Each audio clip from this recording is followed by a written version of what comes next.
ra-iisul wasaaraha xukuumadda federaalka Soomaaliya mudane xasan cali khayre ayaa waxa uu bilaabay olole dibadda loogu soo saarayo Sheekh Mukhtaar Ruubo Cali Abu Mansuur sidii xaqiijiyeen ila ku dhow xafiiska ra-iisul wasaaraha ilo wareedyadan ayaa waxa ay sheegeen in kulamo xasaasi ah oo looga wada xaajuuday arrimo ay ka mid tahay siideynta Abu Mansuur in ay ka dhaceen xarunta fila Soomaaliya ee magaalada Muqdisho.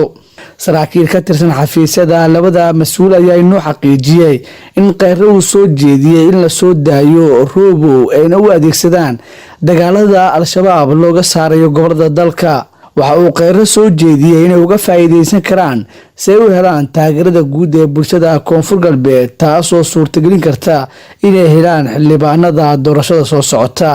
hogaamiye ku-xigeenkii hore al-shabaab ayaa wuxuu haatan ku jira xabsi guri ku dhow madaxtooyada Soomaaliya halkaas oo loo soo wareejiyay markii laga soo saaray xarunta Nisa. dadaalada Khayre ayaa imaanaya ka gadaal markii uu dhawaan socdaal ku tagay deegaanada Koonfur Galbeed uuna beesha wadaadkaas u soo sheegay in loo soo deyn doono. Abu Mansuur ayaa bishii December ee sanadkii hore waxaa laga soo xiray magaalada Baydhabo ee xarunta ku-meelgaarka maamulka Koonfur Galbeed Soomaaliya xilligaas oo ka mid ah musharaxiinta u taagneed hoggaanka maamulkaas inkastoo markii dambe ay dowladdu ka soo xirtay halkaasi.